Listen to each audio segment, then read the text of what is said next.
سمندر ہماری دنیا کے اندر ایک ایسی دنیا ہے جس نے ازل سے ہمیں اپنے سحر میں گرفتار کر رکھا ہے۔ ہم اسے 1000 بار بھی دیکھیں تب بھی ہماری چشم حیراں کی حیرانی نہیں جاتی۔ اس کے اندر کا جہاں خشکی سے مشابہ ہے اور قدرے مختلف بھی۔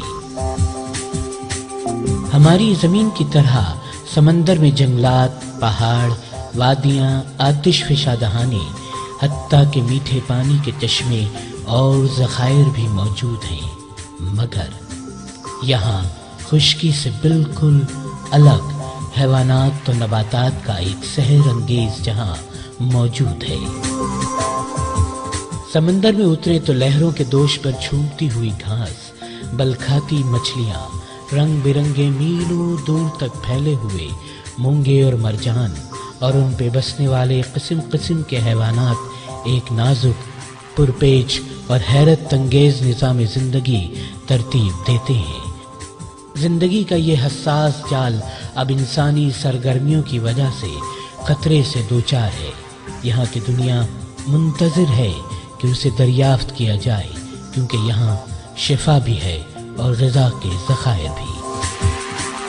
سمندر کی سطح کو دیکھیے تو یہاں خوبصورت رنگوں، شکلوں اور قسم قسم کے پلانٹن اور الجی موجود ہیں۔ ایک طرف تو یہ موجوں کے رحم و کرم پر ہوتے ہیں تو دوسری جانب آزادانہ گشت کرتے ہیں۔ جب یہ مرتے ہیں تو سمندر کی تہہ میں بیٹھ کر ان کی زرخیزی میں مزید اضافہ کرتے ہیں۔ یہ زرخیزی سمندری تہہ کے بڑے جانوروں کے لیے حیات کا لازمی حصہ بنتی ہے، اور یوں زندگی کا یہ سفر جاری رہتا ہے۔ صوبہ سندھ اور بلوچستان کی ساحلی پٹی لگ بھگ 1000 کلومیٹر طویل ہے۔ ہمارے سمندروں کی دنیا بھی اتنی ہی خوبصورت اور پرمال ہے جتنی دنیا کی کسی اور خطے کی ہو سکتی ہے۔ اسکوبا ڈائیونگ سمندر کی گہرائی میں اترنے کا واحد محفوظ اور کم خرچ طریقہ ہے۔ اسکوبا ڈائیونگ ایک طرف کھیل بھی ہے، سنجیدہ تحقیقی کوشش بھی، تو سمندروں کی تسخیر کا ایک ذریعہ بھی۔ اب جدید ٹیکنالوجی اور تربیت کے بعد 12 سال کا ایک بچہ بھی اسکوبا ڈائیور بن سکتا ہے۔ جو ہی ہم سمندر میں اترے تو بلبلوں کی شکل میں سمندری پودوں نے ہمارا استقبال کیا۔ یہ دیکھیے، سمندری گھونگا جو پتوں کی سبز چھتری میں چھپ کر مزے سے کھا رہا ہے۔ جیلی فش عموماً سمندری لہروں کے رحم و کرم پر ہوتی ہے، مگر ہلکی حرکت سے اپنا رخ متعین کرتی ہے، جیسا کہ اس جیلی فش میں نمایاں ہے۔ جیلی فش کی بہت سی اقسام سمندر کی تاریکی میں زردی مائل روشنی خارج کرتی ہیں۔